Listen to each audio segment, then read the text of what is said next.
What if all the medicine you ever needed was in your herb garden?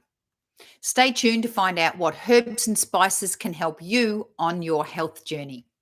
Welcome to the Fabulous Health Show.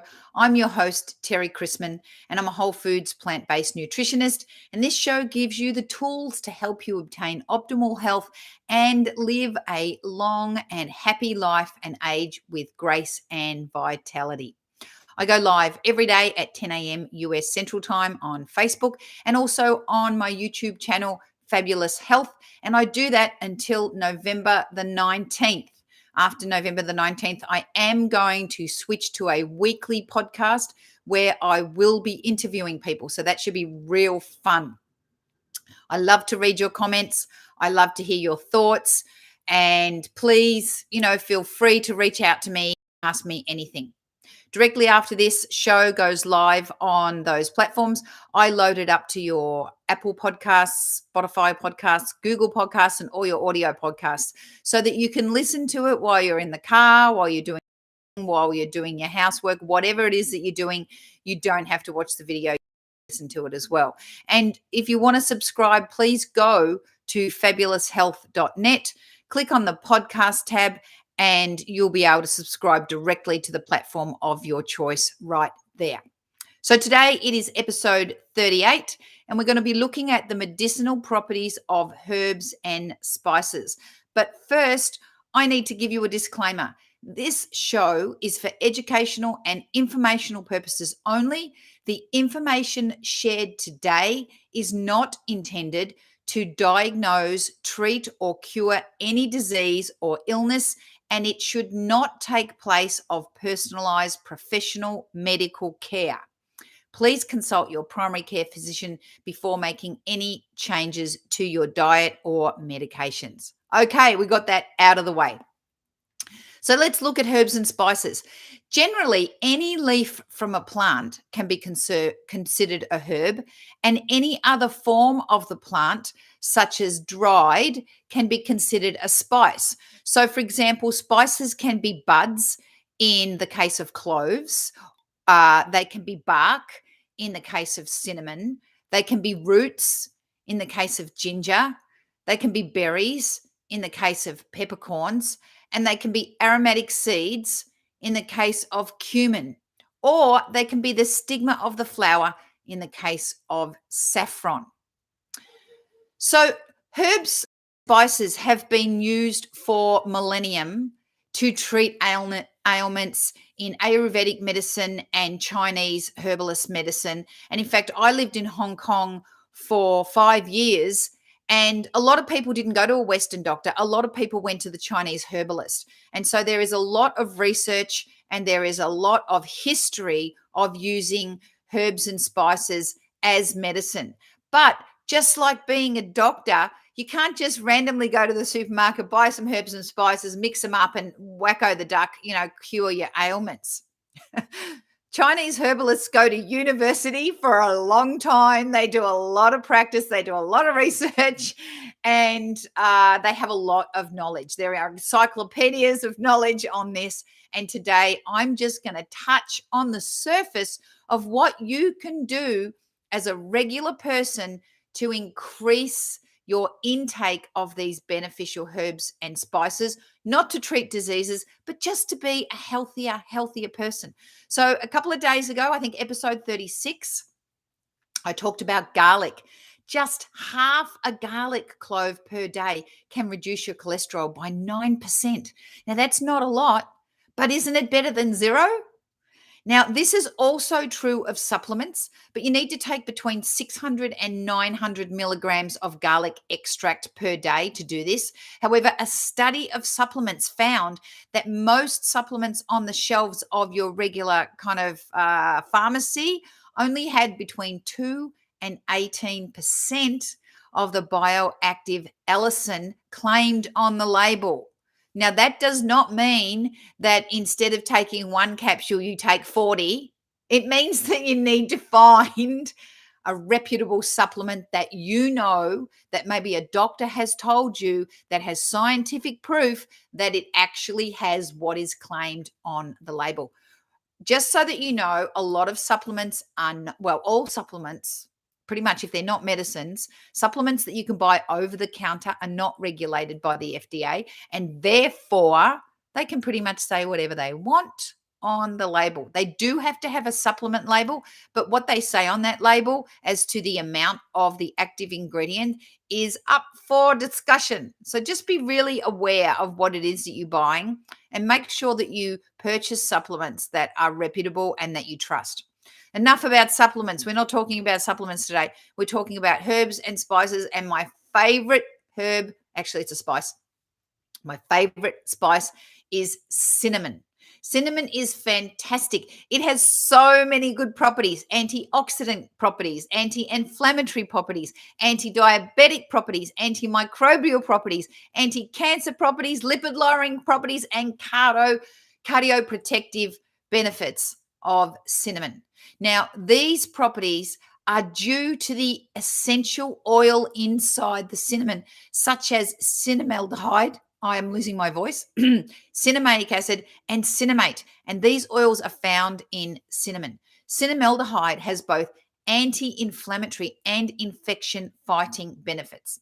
Now, I'm just going to tell you a quick story. I use essential oils because essential oils are basically the distilled part of the therapeutic property of the plant. So when you distill the cinnamon bark, you get the cinnamaldehyde, the cinnamonic acid, and the cinnamate found in the cinnamon. But some cinnamon oils don't have those. They have artificial cinnamon oil. Yes, it's a thing. Yes, companies will make artificial essential oils and claim that they're real. And I accidentally used one and got a reaction. So you want to be really careful. Also, cinnamon is a really hot oil. Even when it's 100% pure, it's a really hot oil and you can get an allergic reaction from that oil. So just be really careful with putting cinnamon essential oil directly onto your skin. Cinnamon helps with blood sugar control and it can assist in diabetes management. The color pigment, which are the anthocyanins, I talked about anthocyanins when I talked about the superfoods. I can't remember what day superfoods was, but we talked about blueberries and wolfberries, and they're full of anthocyanins, which is the blue pigment. So they block the sugar from binding with protein and fat, decreasing blood vessel damage. Cinnamon can also increase coronary blood flow via dilation of the coronary arteries.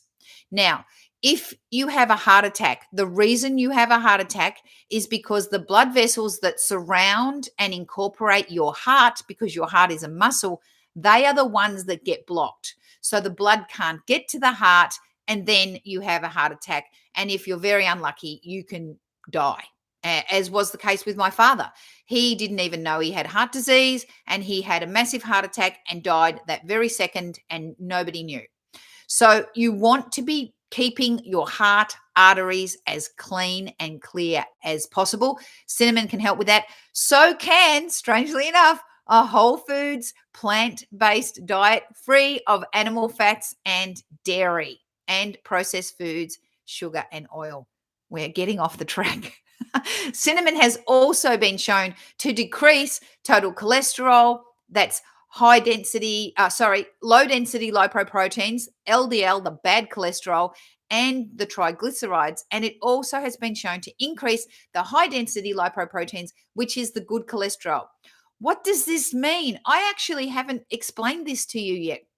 I have told you that the cholesterol builds up in the arteries, causes the blockages, and then you have the heart attacks, the stroke, and the Alzheimer's. I've said that.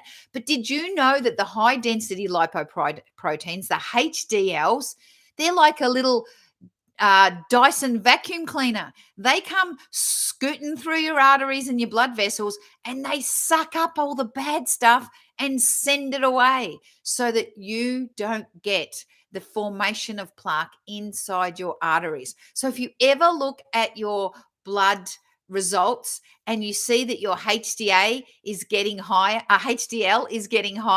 yay, that's a good thing. And if your LDL is getting lower, that's a good thing. And if your total cholesterol is like, meh, it's all right. Doesn't matter if your HDL is really, really high. Bear in mind, I am not a doctor. Must see your doctor to decipher your own blood work. This is not a DIY thing. I'm just giving you a little bit of information so that you're more informed.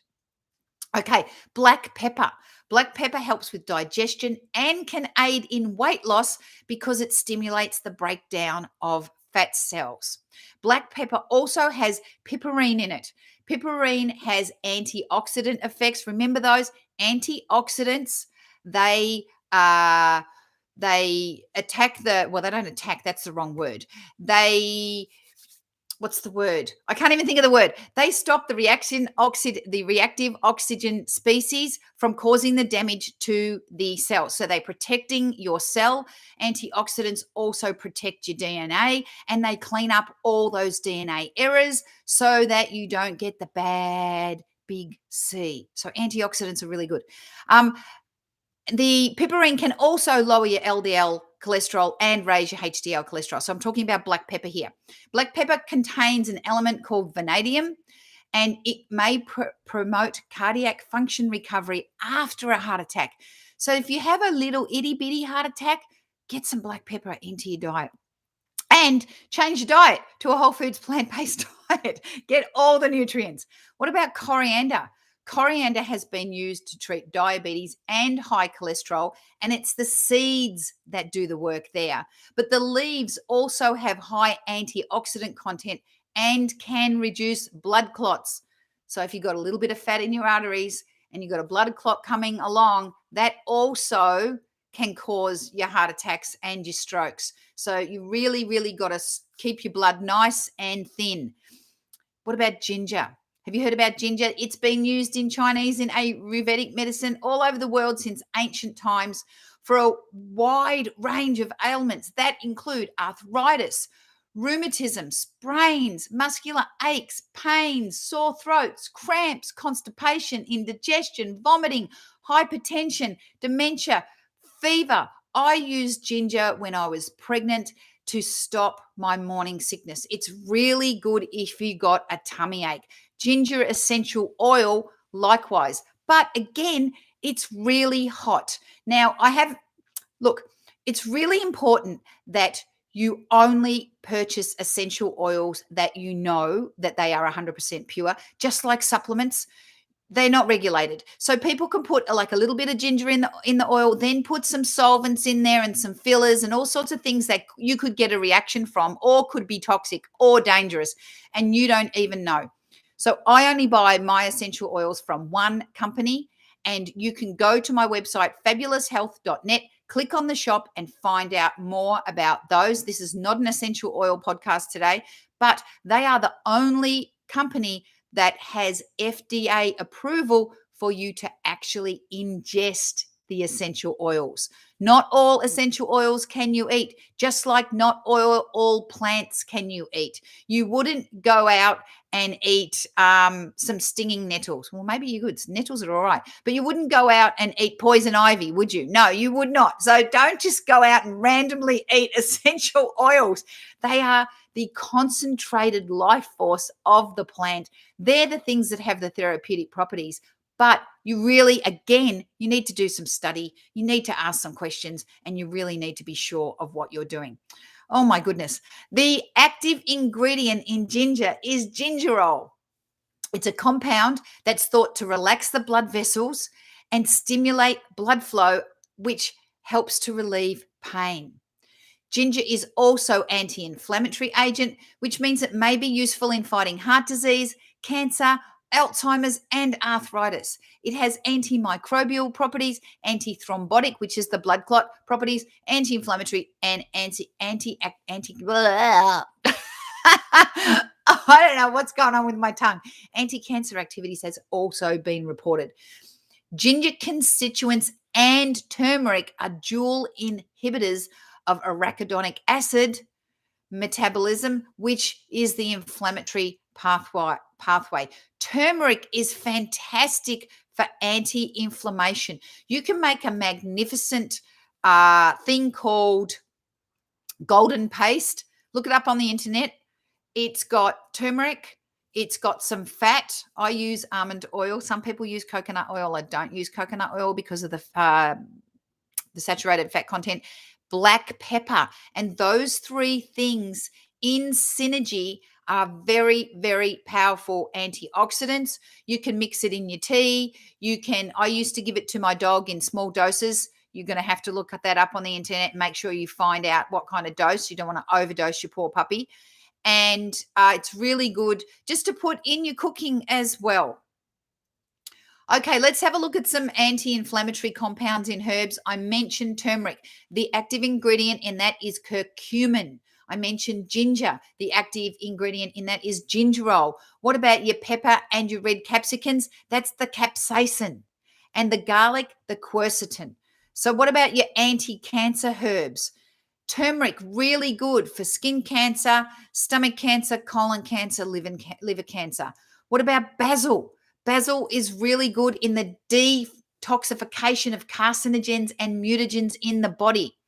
Mint is great for your colon, but it's also good to give you fresh breath, as you know. If you've got a tummy ache, you can just grab a piece of peppermint and chew on it.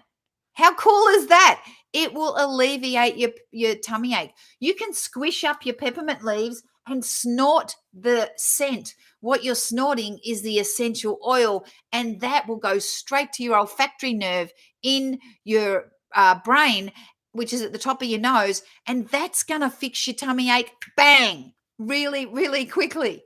Okay, what about lemongrass? Lemongrass has geraniol, really good for your colon. Rosemary, really good for your breast. That's got carnosol in it. And parsley and nutmeg has myrcene, which is really good for your liver, your lung, and your intestines. Let's talk about drugs.